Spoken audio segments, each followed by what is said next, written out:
Dulu Al-Fakir sempat protes dalam hati. Kok aku gini ya Allah, kok nggak kayak teman-temanku gitu. Kita boleh berdebat lah soal hukumnya antara haram dan makruh dan sebagainya.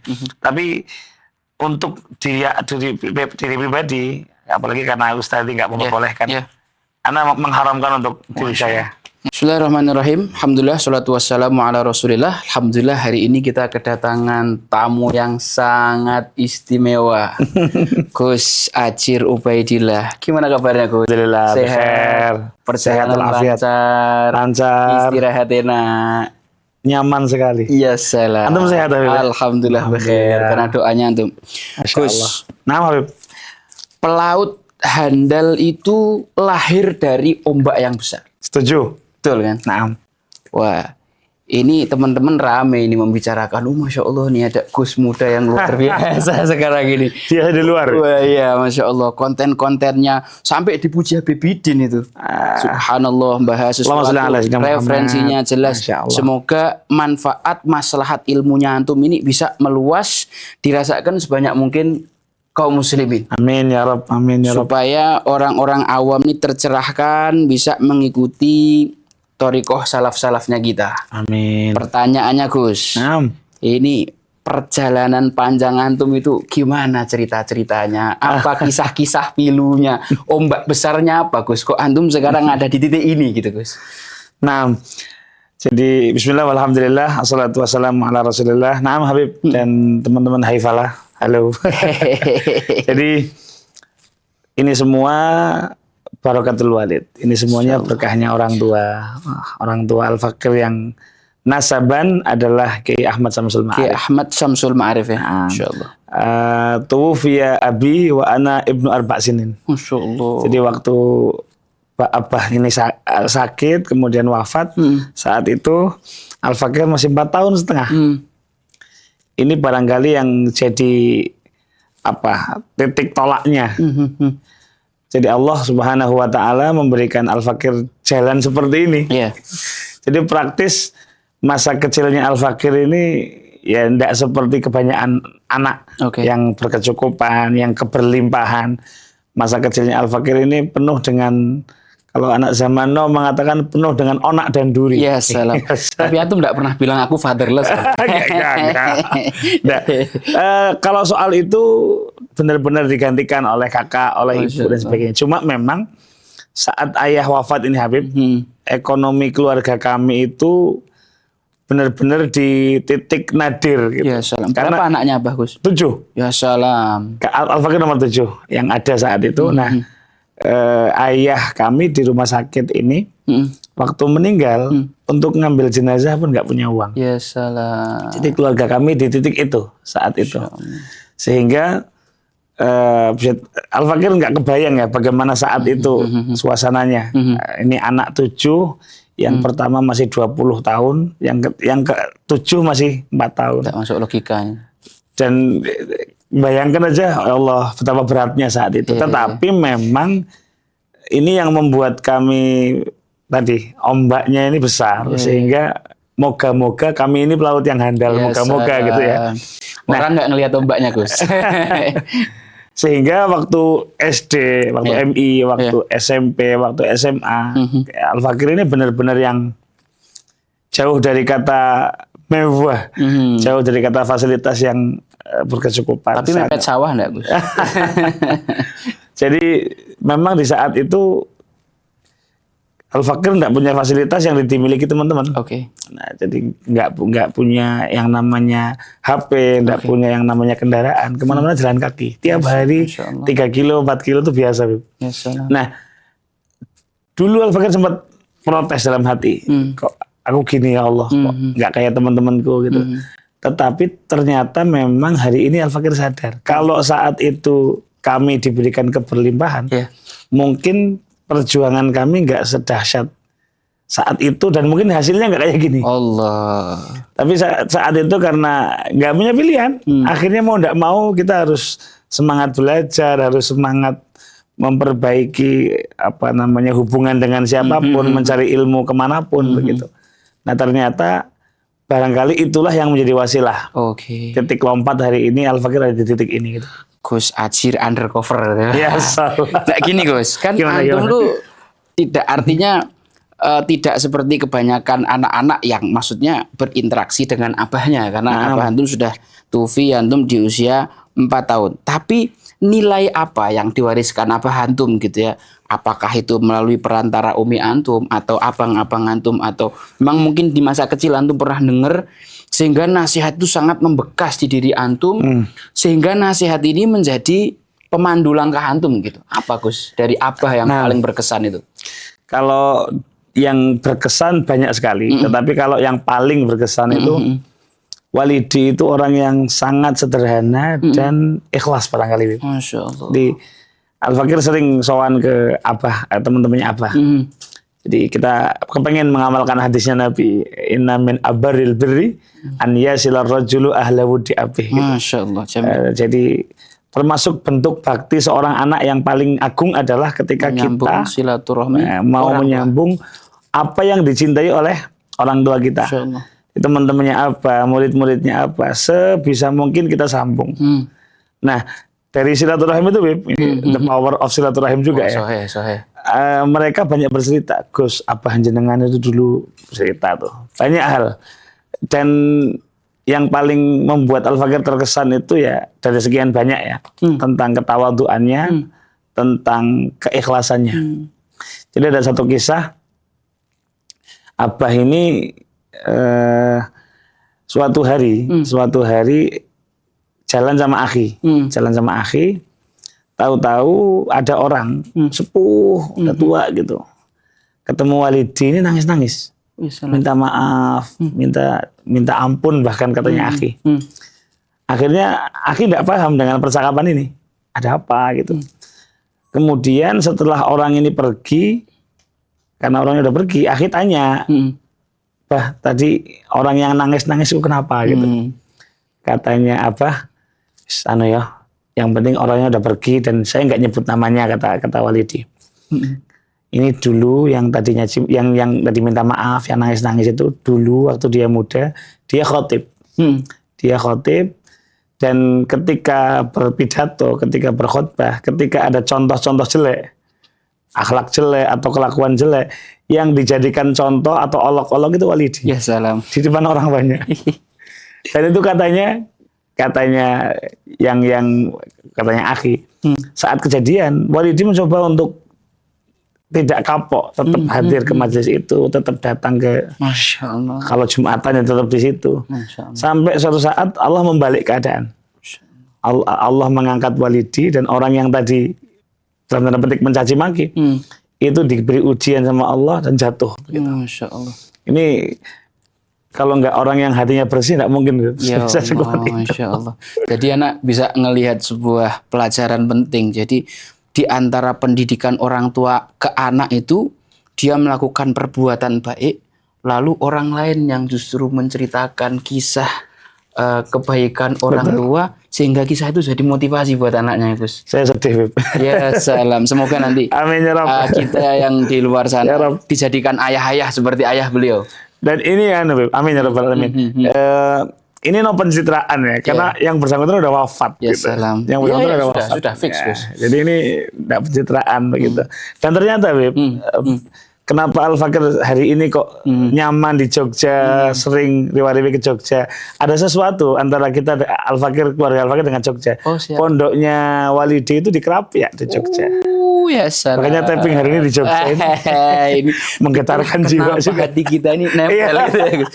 Gus cerita sedikit tentang pondok antum, Gus. Ini mungkin barangkali di luar sana ada bapak-bapak lagi bingung mau nyari pondok buat anaknya, Gus. Ini gimana, Gus? Cerita pondok sedikit, Gus. Jadi itu bukan pondok kami sebetulnya, itu pondok yang ditaksis oleh Walidi, oleh ayah kami bersama sahabat-sahabat beliau.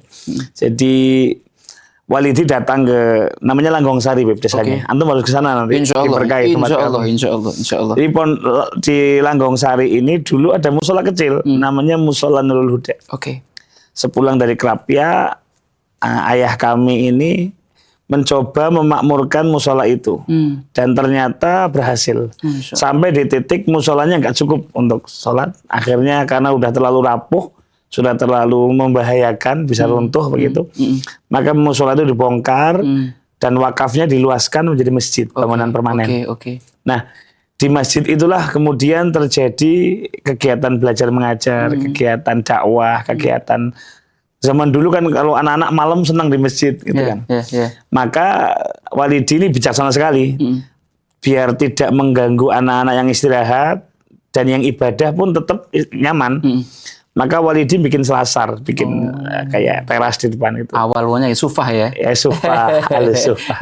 Supaya yang istirahat bisa tetap nyaman di depan, yang ibadah tetap nyaman di dalam. Nah baru mau jadi itu sufahnya. Ya, ternyata sudah banyak yang kepengen mondok. Masya Allah. Jadi musola, kemudian jadi masjid, kemudian jadi pondok. Dan sekarang ada sekolah, ada macam-macam. Itu ternyata embrionya dari musola. Masya Allah. Ini pelajaran penting buat Al-Fakir. Iya anak muda cari-cari musola ya.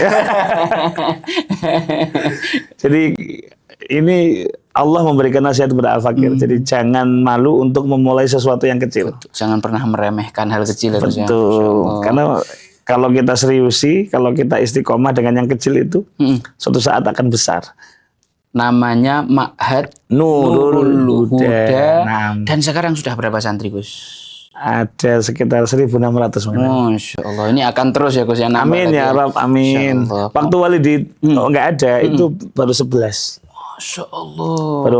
Baru 11. Fluktuatif, kemudian alhamdulillah sekarang kami anak-anaknya Walid, anak-anaknya ayah melanjutkan sekarang tahun 2025 di angka 1.600-an. Semoga jadi amal solehnya. Amin ya Rabb. Ini semua fi barzakhi sudah dapat kiriman pahala setiap hari. Amin. Dan kami selalu meyakini ini bukan karena Al-Fakir hebat, bukan.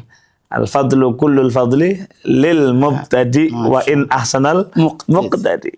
Keutamaan ini semua milik ayah. Jadi kalau anaknya kemudian cucunya melakukan sesuatu yang mungkin bermanfaat, ini ya karena niatnya ayah kami yang hebat. Oke, dari pondok ini kok antum sampai bisa kesasar sampai pondoknya Ustaz Taufik, Gus? Kok bisa antum sampai kesasar ya? Tersesat di jalan yang benar, ini ceritanya gimana, Gus dulu? Kalau mau dirunut sebetulnya ada hubungannya dengan ayah. Oke. Jadi ada salah satu santrinya Walid yang cerita. Semasa hidupnya ayah ini beliau pernah ngajak santri-santrinya ke Pasuruan. Ziarah ke Habib Ja'far bin Syekhon. Kemudian sowan ke Kiai Hamid Pasuruan. Itu pernah ada riwayat seperti itu. Setelah itu nyambung ke Habib Saleh Tanggul, Habib Saleh bin Muhsin Al-Hamid. Nah ini barangkali di sowannya beliau, mungkin beliau udah menitipkan kami mungkin ya. Yang sowan orang tuanya yang kena barokah anaknya ya. Ini pentingnya kita ziarah ke orang-orang soleh. Nah sampai kemudian di satu titik 2008 kami hampir kuliah sebetulnya, selesai SMA. Jadi kalau boleh dikatakan kami ini telat pondoknya. Jadi waktu SD, waktu SMP memang tinggal di pondok. Cuma karena Gus kan agak bandel gitu, nggak mau ikut konun kan. Hukumnya lain. Al-Mahad Mahadi. Ini pondok saya gitu. Akhirnya ya nggak serius. Akhirnya sampai selesai SMA itu ada di persimpangan. Kami udah diterima di salah satu kampus di Jakarta. Tapi kok hati tidak bisa bohong. Hati tuh kayaknya ini bukan dunia saya gitu. Alhamdulillah kami memutuskan untuk tidak mengambil beasiswa itu. Sampai akhirnya memutuskan untuk mondok di... Ada beberapa opsi saat itu. Ada di Bandung, ada di Kediri, ada di Sarang, ada di Pasuruan. Kami tanya ke Umi, Mi ini saya ini tenggundi. Kata Umi, istikharah aja. Ada istikharah. Suatu istikharah. Wah begitu salam, yang pertama muncul wajahnya Habib Taufik. Ya salam. Jadi udah yadhar sekali. Akhirnya tuh pagi harinya, hari Senin, saya masih ingat, sowan ke kakak, sowan ke ibu. Ketika muncul isyarah itu, Selasa, Rabu berangkat sudah. Kok bisa muncul isyarah itu, Gus? Jadi apa sebelumnya antum pernah punya pengalaman apa sebelum masuk pondok dengan Ustaz Taufik kok sampai muncul wajah Ustaz Taufik ketika itu? Mukadimah pertamanya Aki sudah ke sana. Aki sudah ke sana dan kita lihat kok Aki progresnya bagus. Oh, akhi antum sudah akhi kabir, namanya Gus Imam. Oke. Itu juga guru saya. Insyaallah. Saya banyak belajar ke beliau. Nah, yang kedua, beliau pernah datang ke Purwokerto. Oh. Kita lihat kok tampan, terus ceramahnya enak, wibawa dan sebagainya. Masuk ke hati ya, Gus. Masuk ke hati. Dan yang paling penting karena istikharah tadi itu. Ma khaba man istakharah. Kalau dasarnya istikharah memang nggak pernah rugi. Iya, benar.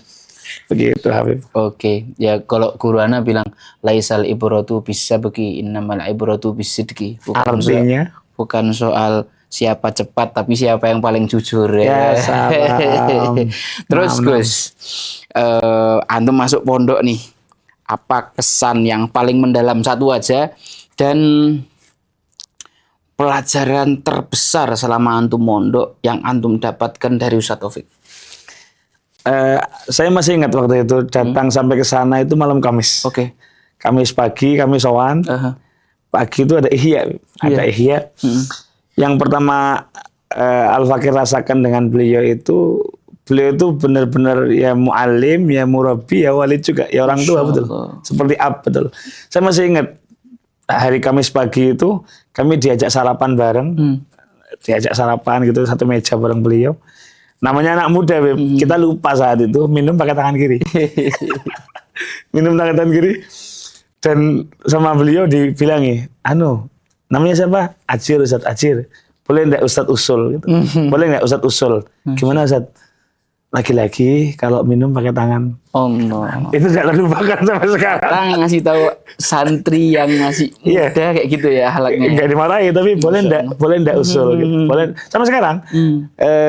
2 hari yang lalu kami sowan. Masya Allah. Kata-kata beliau selalu kalau boleh usul, gitu. Kalau boleh usul.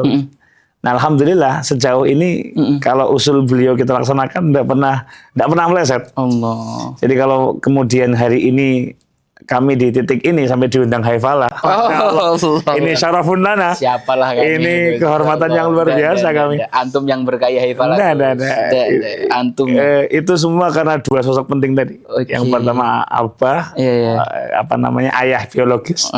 Yang kedua ya ayah spiritualis ini. Iya, benar. Habib Taufik Abdul Qadir As-Segaf. Nah, lebih dari itu Habib. Mungkin Al-Fakir meyakini karena beliau ikhlas mungkin. Jadi waktu kami masuk pondok itu namanya anak muda, seperti anak muda sudah. Anak muda yang baru lulus SMA, gimana sih? Iya, khair. Ya bandel-bandelnya, ya nakal-nakalnya gitu. Nggak perlu tafsir ya.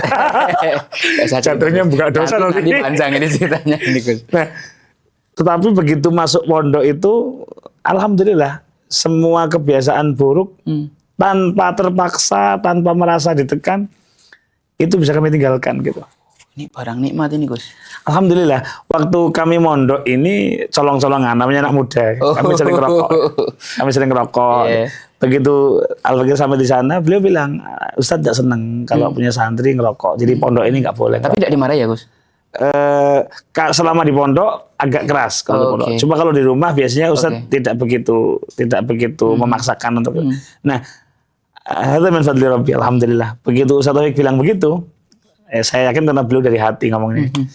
Sampai sekarang megang pun artinya ngisep sehisapan nggak pernah. Alhamdulillah. Gini Gus, kadang-kadang di pondok-pondok lain itu malah ceritanya kebalikan gitu ya. Gimana? Pas zaman santri karena ada peraturan, nggak berani Gus. Tapi begitu lulus pondok sudah kayak macan diculkan dari kerangkeng gitu. Gaspol. Di gaspol semua. Loh, antum malah justru tadi antum bilang meninggalkan itu semua tanpa terpaksa ya di pondok. Alhamdulillah. Jadi kalau boleh dibilang sekarang keadaan kami ini alhamdulillah keberlimpahan, semua bisa. Tapi alhamdulillah khusus rokok misalnya kita boleh berdebat lah soal hukumnya antara haram dan makruh dan sebagainya. Tapi untuk diri pribadi, apalagi karena Ustadz nggak memperbolehkan, Anda mengharamkan untuk diri saya. Masya Allah, ajib. Sejauh ini sukses, artinya kami tidak merasa yang keberatan, kemudian ini nikmat aja gitu. Oke. Begitu.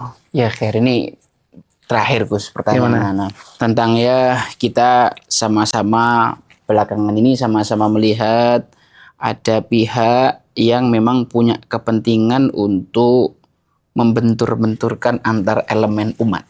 Nah, politik adu domba. David Imrah. Yes. Wah, khususan tentu yang paling belakang ini adalah karena melihat kekuatan Indonesia itu ada di persatuannya para habaib dengan para kiai. Maka ini harus diruntuhkan supaya mereka bisa bebas dalam mencaplok apapun yang diinginkan oleh mereka terhadap Indonesia ini.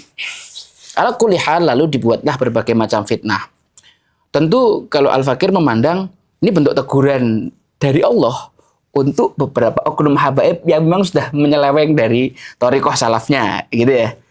Dan tentu ini menjadi muhasabah, lebih banyak para habaib yang kemudian akhirnya lebih belajar lagi, muhasabah, introspeksi diri, mulai memondokkan anaknya ke pondok-pondoknya habaib. Cuma kan gini, kita ingin tanya sama antum nih, antum yang sudah mondok di pondoknya Ustaz Taufik, menyaksikan bagaimana pribadi beliau, bagaimana beliau menunjukkan akhlak-akhlak salafnya, dan sekaligus nanti dikasih juga pesan kepada kita nih Gus, anak-anak muda yang menghadapi berbagai macam isu-isu hoax di sosmed yang membuat kita itu antar saudara saling bermusuhan tuh. Kira-kira gimana Gus? Kita dikasih beberapa kalimat-kalimat kunci gitu kali.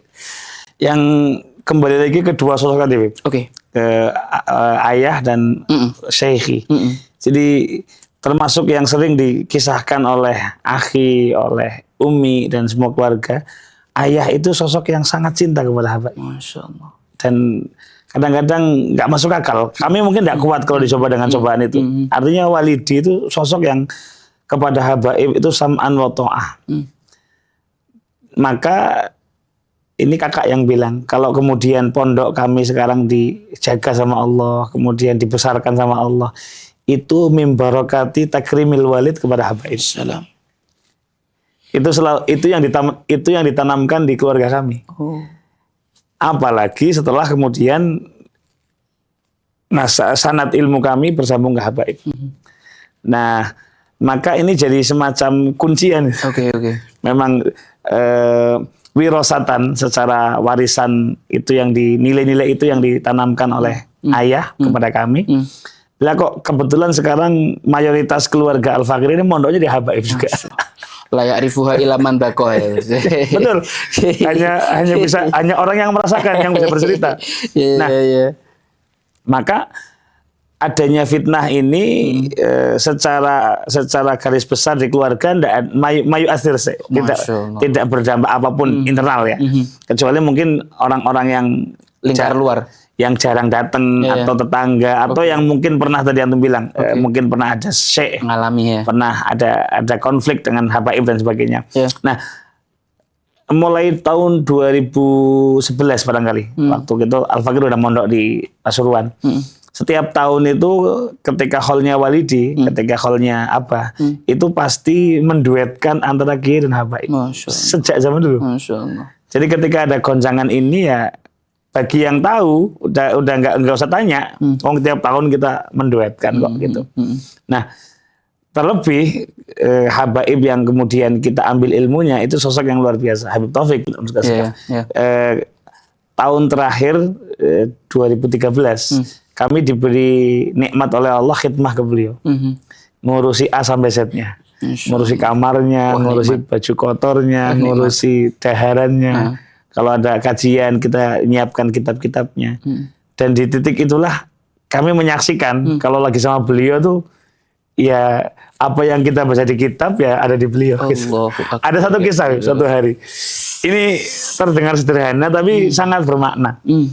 Waktu beliau masuk ke kamar, Al-Fakir lagi bersih-bersih. Beliau masuk kamar mandi, tahu-tahu keluar lagi. Masuk lagi. Al-Fakir sambil bersih-bersih, penasaran tapi. Akhirnya begitu keluar, tanya, Ustaz tadi antum kok keluar lagi? Ada apa? Ada yang bisa dibantu lah gimana? Enggak, Jir. Anak tadi sudah masuk, cuma saya ragu. Tadi masuknya kaki kanan apa kaki kiri? Selama ini kan kita dengar di kisah-kisah salaf kan. Los saja kalau kita. Ini kita menyaksikan langsung. Ya Allah. Artinya hal sekecil itu diperhatikan sama beliau. Nah, belum lagi hal-hal besar yang ada satu kesaksian yang ya Allah sama sekarang kalau kami ingat ini ya berkaca-kaca ini. Jadi waktu itu di pondok kami lagi sakit, beliau datang nyari di mana Ajir gitu. Kami lagi di kamar, lagi tergeletak gitu di kamar. Udah minum obat, cuma memang nggak punya uang untuk ke dokter. Akhirnya begitu, akhirnya begitu beliau datang, sudah minum obat, sampun tapi obat warung. Loh, jangan obat warung, ayo ke dokter wis. Dalam hati, kita nggak punya uang, dalam hati. Akhirnya ala kulli hal, sangu yang ada kita bawa. Kita masuk ke mobil, ternyata di dalam mobil sudah ada kakak kelas, 2 orang lagi nunggu. Tak lihat ini, 2 kakak kelas ini ternyata mau ditemukan dengan calon istrinya. Masalahnya kami bertiga, Al-Fakir kakak kelas ini 2, dan dia bisa nyupir. Akhirnya tuh masuk mobil yang nyupir Ustaz Taufik. Ya salam. Ini kan kiai yang nyupiri santrinya. Akhirnya tuh karena 2 orang ini mungkin harus ketemu, kami yang diantar pertama ke dokter, diantarkan, dipasrahkan. Dok, ini muridku, tolong diperiksa, kami antri gitu. Ustadz ngantarkan 2 kakak kelas ini ketemu dengan calon istrinya. Nah, setelah selesai, ini obatnya mahal-mahal gitu. Kalau saya yang bayar tidak punya uang ini. Udah stres kita. Ini nggak cukup ya utang sudah. Begitu Ustaz Taufik kembali, tanyakan, diterangkan penyakitnya, Ustaz Taufik yang bayar semua. Allah. Sudahlah disupiri, diantarkan ke dokter yang biasa nangani beliau, dibayari pula. Allah. Gimana nggak jatuh hati gitu? Ya tak asar juga itu ya. Itu sampai sekarang. Artinya beliau itu tidak cuma ngajari lewat omongan, tapi benar-benar lewat perbuatan. Jadi kalau kita merunut bagaimana hubungannya Walidi dengan para habaib, dengan para kiai, sangat baik, sangat baik. Nggak cuma kepada para habaib, kepada kiai pun sangat baik. Itu kami diajarkan pada satu kitab namanya Tarikh Ad-Dimishqi, lil Imam Abdul Bar. Di situ ada satu riwayat bahwasanya suatu hari ada seorang sahabat yang merupakan ahli baitin Nabi, yaitu Sayyidina Abdullah bin Abbas. Sepupunya Nabi ya? Sepupunya Nabi. Sedang berguru kepada Sayyidina Zaid bin Sabit, ulama sahabat. Suatu hari diceritakan Sayyidina Zaid bin Sabit ini selesai ngajar. Ketika Sayyidina Zaid bin Sabit selesai ngajar, akhirnya Abdullah bin Abbas ini mental khidmahnya muncul. Ini kembali langsung menyiapkan sandalnya, menyiapkan bagaimana gurunya keluar dengan nyaman, siapkan semuanya. Maka Zaid bin Sabit mengatakan, tanah, jangan, wahai sepupu Rasulullah, ya ibn Amir Rasulullah, jangan, Anda itu ahlul bait, Anda ini keluarganya Nabi. Maka kata Sayyidina Abdullah bin Abbas, hakadha umirna bi ulama'ina. Masya Allah. Wahai guru, ini yang Nabi perintahkan kepada kami, ahlul bait, untuk memuliakan para ulama ya begini. Kalau ada ahlul bait yang tidak memuliakan ulama, berarti dia melenceng sudah. Harus jadi muhasabah. Lanjut Gus. Nah, kalau yang ngomong ahlul bait enak. Loh, Bapak, anak yang ngomong. Ini teguran buatan Nabi pribadi, bukan Nabi yang ngomong ke kita ya. Akhirnya tuh Sayyidina Zaid bin Sabit keluar dari kelas, keluar dari ruangan itu. Begitu melihat Sayyidina Abdullah bin Abbas, ya ibn Amir Rasulullah, wahai sepupunya Nabi, sini. Diambil tangannya, dipegang erat, dicium sama Sayyidina Zaid bin Sabit. Maka Abdullah bin Abbas yang masih muda keberatan. Syekh, antum ini guru saya. Kata Sayyidina Zaid bin Sabit, hakadha umirna bi ahli baiti Rasulullah. Masya Allah. Inilah yang kami diajarkan oleh Nabi untuk menghormati keluarganya Nabi. Sudah pesan dari Rasulullah ini. Tinggal diamalkan itu ya. Artinya ini hubungan yang harus kita jaga ya. Iya betul, sahih. Alhamdulillah antum memuliakan Al-Fakir dengan luar biasa. Meskipun Al-Fakir bukan ulama. Oh enggak, yes. Kalau dibanding Al-Fakir antum jauh lah. Maka seyogianya Habib, anak-anak zaman now ini penting untuk mentadaburi kisah-kisah semacam ini. Supaya tidak mudah terprovokasi dengan yang ada. Betul. Karena kalau kita melihat yang oknum, kalau kita melihat yang kurang, setiap zaman pasti ada. dimanapun pasti ada. Tapi yang baik juga pasti ada. Sahih. Tinggal kita mau fokus lihat yang oknum atau yang baik. Betul, gitu ya Habib. Setiap satu organisasi atau jamiah itu kan punya hitoh, punya ajaran, ada oknum-oknum yang sesuai, ada yang di luar. Melenceng. Alangkah tidak adilnya kalau mengambil contoh dari oknum yang dalam tanda kutip bermasalah untuk menghukumi satu ajaran dari suatu organisasi gitu ya Gus ya. Masya Allah. Gus ya. Dan fitnah ini tadi Antum bilang ini merupakan satu momentum untuk kita saling bermuhasabah. Sahih. Karena kami di internal ya di pesantren gus-gus kan sempat viral tuh gus-gusan. Ini juga evaluasi juga. Jadi ada momentum gus-gusan yang kemarin ya di rujak habis sama netizen. Ini juga momentum para gus-gus juga harus kembali ke thariqahnya ayah-ayahnya, ke ilim, ke adab gitu. Ya, la yu'minu ahadukum hatta yakuna hawahu taba'an lima ji'tu bih. Dan ini kan berlaku untuk untuk kita semuanya harus muhasabah dari kejadian-kejadian ini, dan sepertinya ini memang sinyal dari Allah untuk kita semuanya berbenah ya Gus ya. Betul sekali. Laisal jamalu bi aswabin tuzayyinuna. Pesona seseorang itu bukan dengan baju branded, dengan rida yang kita bukan. Tapi walakin al jamalu jamalul akli wal adab. Masya Allah. Jadi yang membuat orang tua kita terhormat, yang membuat para salaf itu mulia, bukan karena aksesoris, aklihim wa adabihim, tapi karena ilmunya dan adabnya. Moga-moga kita istiqomah Habib. Tapi ini bagus ini yang ngasih orang istimewa. Dari Syekh ya Habib. Masya Allah. Syukran Gus. Naam.